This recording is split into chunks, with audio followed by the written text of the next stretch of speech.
ನಿಮ್ಮ ನೆಚ್ಚಿನ government job ಚಾನೆಲ್ಗೆ ಸ್ವಾಗತ. ಇಂದಿನ ವಿಡಿಯೋದಲ್ಲಿ ನಾವು ಬಿಬಿಎಂಪಿ ಅಂದ್ರೆ ಬೃಹತ್ ಬೆಂಗಳೂರು ಮಹಾನಗರ ಪಾಲಿಕೆಯಲ್ಲಿ ಒಂದು ಅಧಿಸೂಚನೆ ಜಾರಿಯಾಗಿದ್ದು ಈ ಅಧಿಸೂಚನೆಯ ಮಾಹಿತಿಯನ್ನ ನಿಮ್ಮ ಜೊತೆ ಹಂಚ್ಕೋತಾ ಇದ್ದೇವೆ. ಕೊನೆವರೆಗೂ ನೋಡ್ತಾ ಇರಿ. ನೀವು ನಮ್ಮ ಚಾನೆಲ್ನ ಸಬ್ಸ್ಕ್ರೈಬ್ ಆಗಿಲ್ಲ ಅಂದ್ರೆ ಈ ಕೂಡಲೇ ಸಬ್ಸ್ಕ್ರೈಬ್ ಆಗಿ ಬೆಲ್ ಐಕಾನ್ ಮೇಲೆ ಹಿಟ್ ಮಾಡಿ. ಹಾಗೆ ನಾವು ಹಾಕ್ತಕ್ಕಂತ ಎಲ್ಲ ವಿಡಿಯೋಗಳನ್ನ ಪಡೆದುಕೊಳ್ಳಿ ಸ್ನೇಹಿತರೆ. ಫ್ರೆಂಡ್ಸ್, ನೀವು ಇಲ್ಲಿ ನೋಡ್ತಾ ಇರಬಹುದು ರಾಷ್ಟ್ರೀಯ ನಗರ ಆರೋಗ್ಯ ಅಭಿಯಾನ, ಬೆಂಗಳೂರು ನಗರ ಆರೋಗ್ಯ ಮತ್ತು ಕುಟುಂಬ ಕಲ್ಯಾಣ ಸೊಸೈಟಿ, ಬೃಹತ್ ಬೆಂಗಳೂರು ಮಹಾನಗರ ಪಾಲಿಕೆ. ಇಲ್ಲಿ ಕರೆದಿರುವಂತಹ ಹುದ್ದೆ ಬಂದ್ಬಿಟ್ಟು ಇಲ್ಲಿ ಆಶಾ ಕಾರ್ಯಕರ್ತೆಯರಂತ ಇಲ್ಲಿ ಹುದ್ದೆಯನ್ನು ತುಂಬಿಕೊತಾ ಇದ್ದಾರೆ. ಇದು ಪ್ರಕಟಣೆ ಜಾರಿಯಾಗ್ತಕ್ಕಂತ ದಿನಾಂಕ ಬಂದ್ಬಿಟ್ಟು 24/11/2020 ಇರುತ್ತೆ ಸ್ನೇಹಿತರೆ. ಈ ಪ್ರಕಟಣೆ ಒಂದು ಜಾರಿಯಾಗಿರುವಂತದ್ದು ಒಂದು ರಾಷ್ಟ್ರೀಯ ನಗರ ಆರೋಗ್ಯ ಅಭಿಯಾನ ಅಡಿಯಲ್ಲಿ ಬೆಂಗಳೂರು ನಗರ ಆರೋಗ್ಯ ಮತ್ತು ಕುಟುಂಬ ಕಲ್ಯಾಣ ಸಂಘ ಇದರ ವ್ಯಾಪ್ತಿಯಲ್ಲಿ ಬರ್ತಕ್ಕಂತಹ ಒಂದು ಆಶಾ ಕಾರ್ಯಕರ್ತರ ಒಂದು ನೇಮಕಾತಿಯ ಅಧಿಸೂಚನೆ ಆಗಿದೆ ಸ್ನೇಹಿತರೆ. ಇದಕ್ಕೆ ಆಸಕ್ತ ಅರ್ಹ ಅಭ್ಯರ್ಥಿಗಳಿಂದ ಅರ್ಜಿಯನ್ನ ಕರೆಯಲಾಗಿದೆ. ಇಲ್ಲಿ ಒಂದು ಹುದ್ದೆ ಬಂದ್ಬಿಟ್ಟು ಆಶಾ ಕಾರ್ಯಕರ್ತೆ ಅಂತ. ಒಟ್ಟು ಹುದ್ದೆಗಳು ನೋಡೋದಾದ್ರೆ 1322 ಹುದ್ದೆಗಳನ್ನ ಇಲ್ಲಿ ನೇಮಕಾತಿ ಮಾಡ್ಕೋತಾ ಇದ್ದಾರೆ.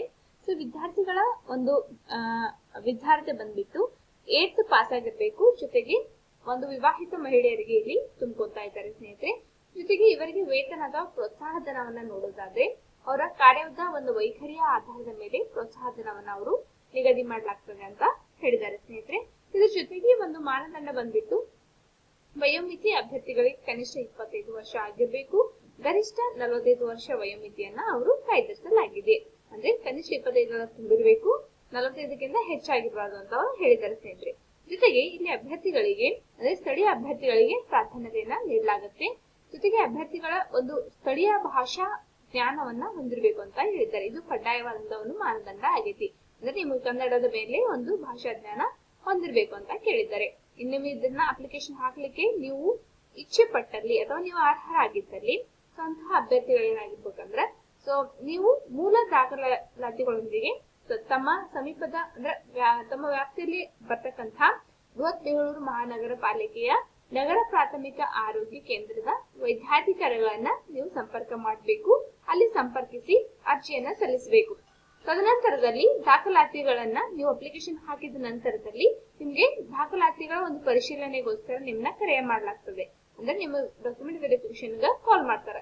ಅವಾಗ ಏನ್ ಮಾಡ್ಬೇಕು, ನಿಮ್ಮ ಮೂಲ ದಾಖಲಾತಿಯೊಂದಿಗೆ ನೀವು ಅಲ್ಲಿ ವಿಸಿಟ್ ಕೊಟ್ಟು ಆ ಡಾಕ್ಯುಮೆಂಟ್ ವೆರಿಫಿಕೇಶನ್ ಆದ ನಂತರದಲ್ಲಿ ನಿಮ್ಮನ್ನ ಅರ್ಹರಾಗಿದ್ದಲ್ಲಿ ಅವುಗಳ ಆಧಾರದ ಮೇಲೆ ನೀವು ಅರ್ಹರಾಗಿದ್ದಲ್ಲಿ ಅಂತವ್ರನ್ನ ಆಶಾ ಕಾರ್ಯಕರ್ತೆ ಅಂತ ಆಯ್ಕೆಯನ್ನ ಮಾಡ್ಕೋತಾ ಇದ್ದಾರೆ ಸ್ನೇಹಿತರೆ.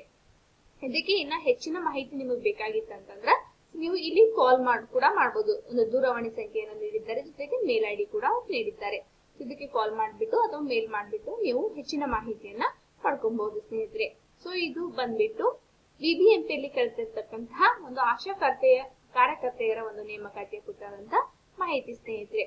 ಇದು ನಿಮ್ಗೆ ಅರ್ಹರಾಗಿದ್ದಲ್ಲಿ ಅಥವಾ ನೀವು ಇಚ್ಛೆ ಪಟ್ಟಲ್ಲಿ ನೀವು ಅಪ್ಲಿಕೇಶನ್ ಹಾಕಬಹುದು, ಅಥವಾ ನಿಮ್ಮ ಒಂದು ಸರ್ಕಲ್ ಅಲ್ಲಿ ಅಂದ್ರೆ ನಿಮ್ ಫ್ರೆಂಡ್ ಸರ್ಕಲ್ ಅಲ್ಲಿ ಆಗಿರ್ಬಹುದು ಅಥವಾ ನಿಮ್ಮ ರಿಲೇಟಿವ್ಸ್ ಅಲ್ಲಿ ಯಾರಾದ್ರೂ ಜಾಬ್ ನೋಡೋದಾದ್ರೆ ಸೊ ಅವರು ಕೂಡ ಈ ಅಪ್ಲಿಕೇಶನ್ ಹಾಕ್ಲಿಕ್ಕೆ